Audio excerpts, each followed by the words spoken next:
2024년 7월 30일 화요일 새벽 기도에 오신 성도님들을 주님의 이름으로 환영합니다.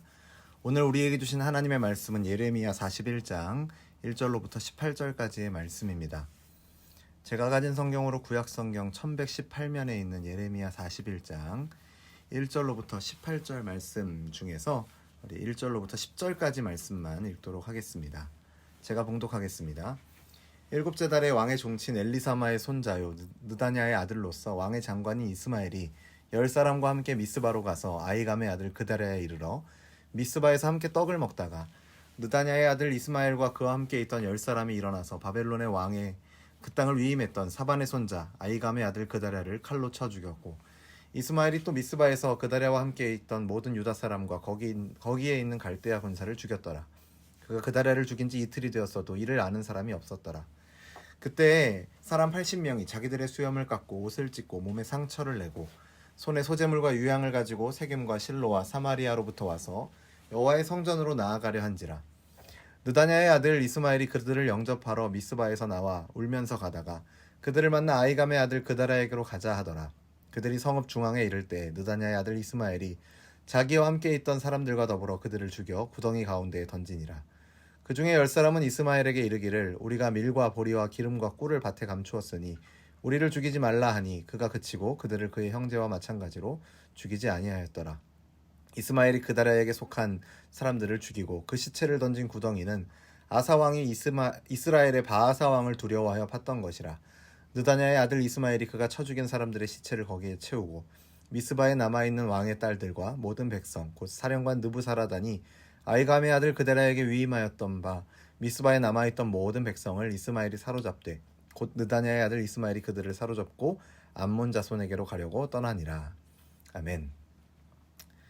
바벨론에 의해서 유다는 멸망당했고 바벨론은 유다의 총독으로 그다랴를 임명하여 보냈습니다.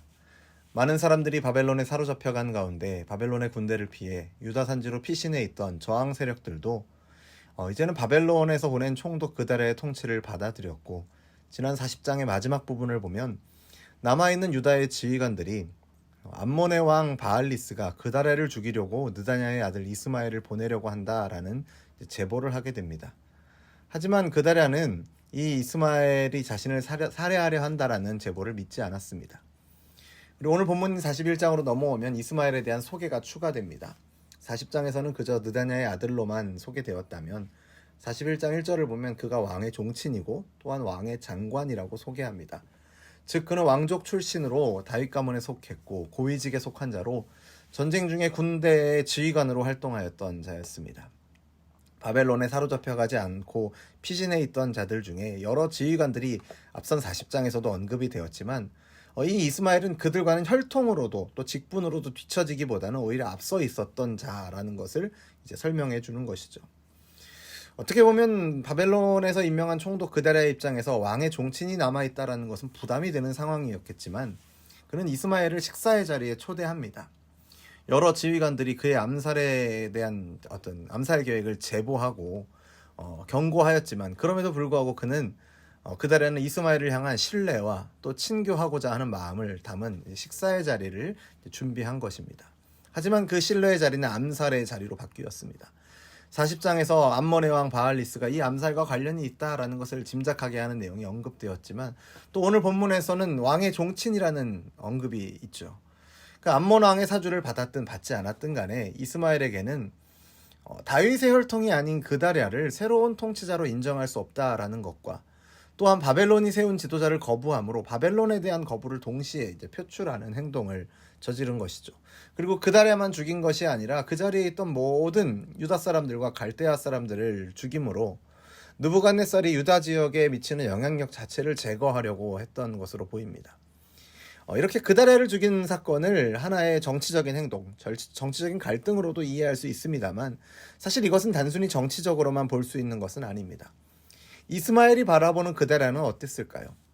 나라는 망하고 왕을 비롯한 여러 고관들이 사로잡혀간 가운데 이 나라를 망하게 한 바벨론에 붙어서 기생하고 있는 앞잡이처럼 느꼈을지도 모르겠습니다.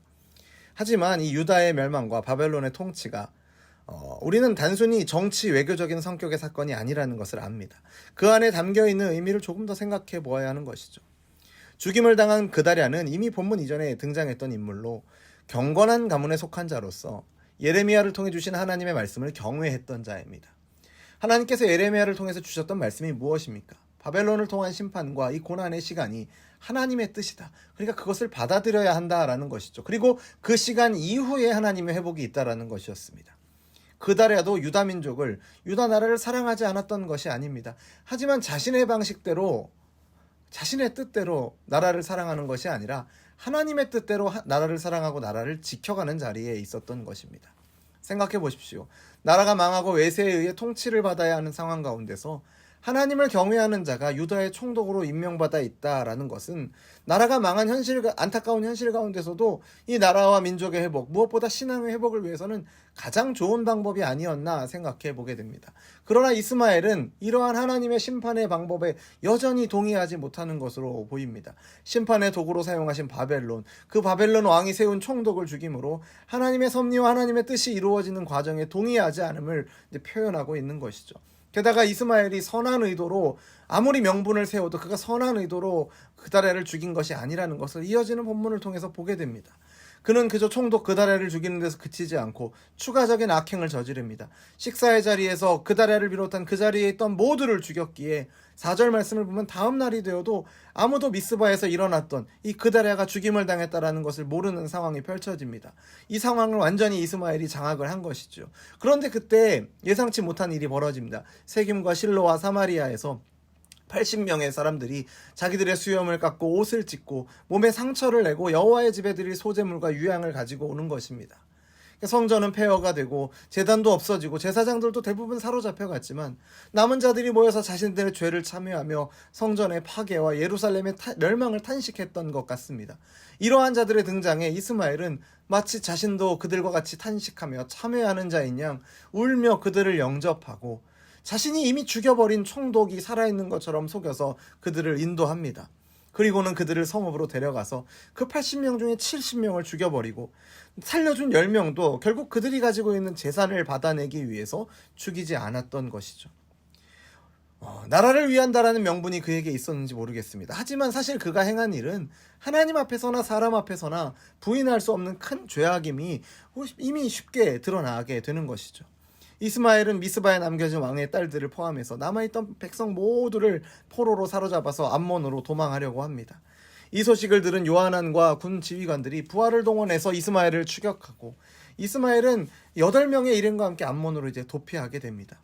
요하난은 백성들을 구출하였지만 이 바벨론이 보낸 통치자가 죽은 상황 가운데서 이걸 어떻게 수습해야 할까 고민하다가 갈대아의 군대가 두려워서 애굽으로 가려 하는 것으로 오늘 본문이 끝을 맺습니다. 총독 그다랴는 멸망한 유다 백성이 예레미야 선지자의 예언을 따라 하나님께로 돌아가고 더 이상의 재앙을 피할 수 있는 마지막 기회였을지도 모르겠습니다. 그러나 회개하지 않은 하나님의 뜻에 따르지 않은 악인 한 사람이 그 희망과 기회를 날려버립니다. 이미 주전 586년에 남유다는 멸망했지만 이스마엘이 행한 이 총독 그다랴 살해 사건으로 인해서 주전 582년, 그러니까 4년 후에 남유다가 망하고 4년 후에 바벨론은 이 망한 나라의 군대를 또 가지고 와서 또 백성들을 포로로 잡아가는 일이 벌어지게 됩니다. 오늘 본문을 준비하면서 두 가지를 생각해 보게 되었습니다. 먼저는 이스마엘이 저지른 악행과 그 악행을 덮기 위해서 또 다른 악행이 추가되는 이 죄가 눈덩이처럼 커지는 모습을 보게 됩니다. 예상치도 못한 사람 70명을 죽이고 그의 동기가 결코 선하지 않음을 우리는 보게 되는 것이죠. 아무리 상황을 잘 통제하고 교묘한 거짓말로 사람을 속이려고 해도 모든 것을 아시는 하나님을 속일 수는 없습니다. 하나님 앞에서 우리의 죄악을 감출 수 없습니다. 참 빛이신 그분 앞에서 우리의 죄악이 명명백백히 드러나게 될 것입니다. 그분 앞에 나아갔을 때 드러나는 우리의 죄악을 가리기 위해 손바닥으로 하늘을 가리는 식의 몸부림을 취할 것이 아니라 정직하게 나아가 회개하는 것이 우리에게도 필요합니다. 아무리 좋은 이유와 명분을 만들어 놓는다 하더라도 그것이 정말로 하나님의 뜻인가, 하나님의 뜻에 부합하는가를 우리는 오늘 이스마엘의 모습을 보면서 끊임없이 점검해 보아야 할 것입니다. 또한 본문을 통해 우리는 그다랴의 죽음을 보게 됩니다. 그의 죽음은 안타까운 일이 아닐 수 없죠. 그다랴와 같은 경건한 자를 죽게 하시고 악이 득세하게 하시는 이유가 무엇입니까? 우리는 이러한 질문을 성경을 보면서 그리고 우리가 살아가는 세상을 보면서 하게 됩니다.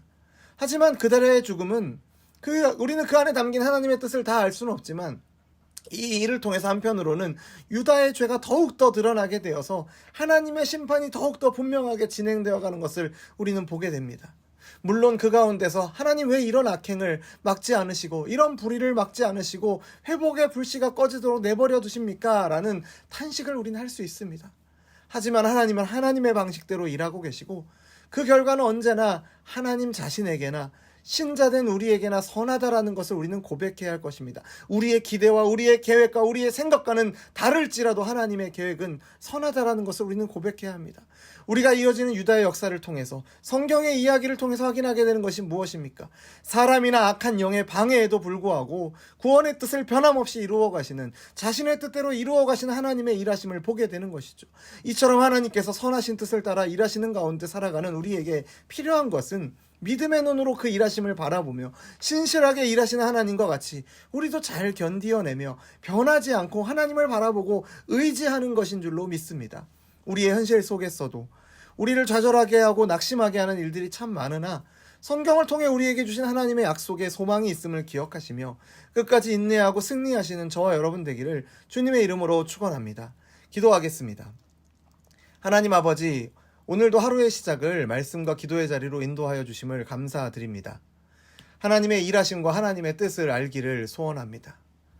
우리의 바램과 우리의 생각과 우리의 계획이 너무나도 견고하여 하나님의 계획마저도 받아들이지 못하고 자기의 소견에 옳은 대로 악한 일을 행하는 어리석은 인생이 되지 않도록 우리를 깨워주시고 혹 그 악한 길로 나아가고 있다면 깨우쳐 주셔서 거짓으로 악을 가리려 하여 그 죄를 더욱 무겁게 하는 것이 아니라 충심으로 통회하는 자를 구원하시는 하나님 앞에 정직하게 나아가 긍휼과 은혜를 구하는 우리가 되게 하여 주옵소서.